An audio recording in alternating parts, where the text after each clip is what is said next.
नाज़रीन ही अफ़सोसनाक ख़बर असां शेयर कंदा हलूं त चोटियारियूं भरिसां घरू अणबण तां औरत आपघात करे छॾियो। ॻोठ सईदाबाद में 25 साला मीरज़ादी धीअ फैज़ मोहम्मद शाह घरू अणबण तां फाहो खाई पंहिंजी ज़िंदगीअ जो अंत आणे छॾियो। इतला ते पुलिस वाक़े वारे हंधि पहुची आपघात कंदड़ औरत जो लाश तहवील में वठी तालक अस्पताल मुंतक़िल कयो, जितां ज़रूरी कार्रवाई बाद वारसनि हवाले कयो वियो।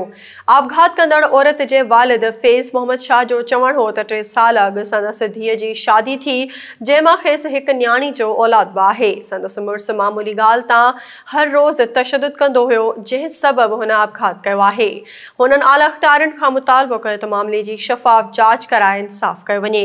हीअ अफ़सोसनाक ख़बर असां हिकु भेरो ॿीहर शेयर कंदा हलूं त ॻोठ सईदाबाद में 25 साला मीरज़ादी धीअ फैज़ मोहम्मद शाह घरू अणबण तां फाहो खाई पंहिंजी ज़िंदगीअ जो अंत आणे छॾियो। इतला ते पुलिस वाक़े वारे हंधि पहुची आपघात कंदड़ औरत जो लाश तहवील में वठी तालक अस्पताल मुंतक़िल कयो, जितां ज़रूरी कार्रवाई बाद वारसनि हवाले कयो वियो।